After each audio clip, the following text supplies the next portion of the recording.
Bonjour, nous sommes aujourd'hui mardi le 24 novembre 2020. Bienvenue à ma deuxième vidéo sur le confinement. Aujourd'hui, je vais vous parler d'alimentation, un sujet qui me passionne car vous savez, la nourriture, moi, j'en mange. C'est quand même un sujet important dans nos vies. On mange 3 fois par jour. Sur une semaine, je ne sais pas trop combien ça fait, mais ça doit faire beaucoup. Ça, on est en 2020, donc je tenais quand même à faire une blague numérique. Pour les plus vieux, je vais faire une blague analogique. Savez-vous c'est quoi la différence entre un discours du docteur Arruda et les rues du plateau Mont-Royal? Il n'y en a pas. Dans les deux cas, on ne sait pas trop dans quel sens ça va. Le sujet m'est venu en fin de semaine. J'étais en train d'apprêter une mangue. Puis une mangue, je me suis dit, asti que c'est hypocrite. Hein? Tu rentres un couteau là-dedans, puis tu sais pas trop si tu vas pogner de la chair, un noyau. Tu sais, un noyau de mangue, c'est un peu comme... c'est comme le discours de Justin Trudeau, finalement. Si le contenu n'est pas intéressant, puis on comprend pas tout la forme. Ça me fait penser, j'ai une petite devinette pour toi. C'est quoi l'aliment que tu considères être le meilleur pour les yeux? Ah, j'entends les carottes. Non, c'est pas ça. C'est les lentilles.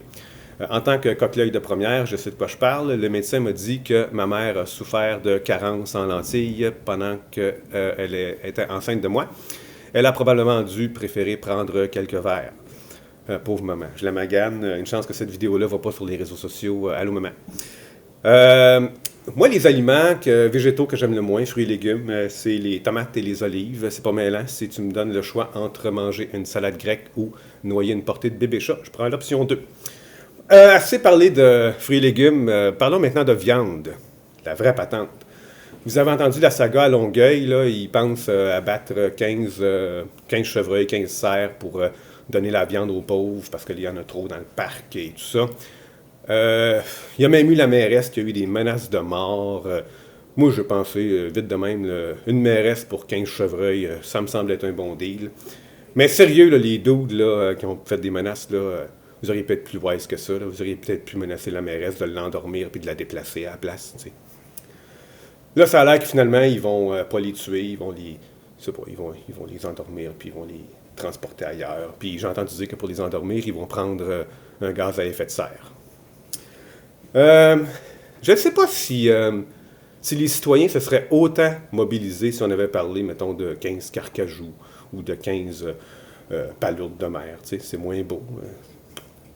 Puis moi, j'aimerais ça, je pensais à ça, puis je me disais, c'est bien beau, là, des cerfs, mais moi, j'aimerais ça que la population s'insurge pour des choses beaucoup plus importantes que ça dans la vie, comme, par exemple, les gens qui ne mangent pas à leur faim. Il y en a partout dans le monde, il y en a chez nous, puis il y en a plus que 15. Puis pour eux autres, malheureusement, compter combien de fois ils mangent par semaine, c'est facile. Pour cette raison-là, le Noël s'en vient, mais ils ont faim tout le temps, ces gens-là. Je vous suggère de donner à Moisson Montréal, Moisson Québec ou Moisson Mauricie. Vous savez que pour chaque dollar que vous donnez, il y a 15 dollars en nourriture qui vont aux banques alimentaires. Ça ne compte même pas votre retour d'impôt. Donc, si vous prenez le retour d'impôt, pour chaque argent qui sort de vos poches, c'est à peu près 25 à 30 piastres. Donc, soyez généreux, soyez attentifs, puis merci. Bye bye.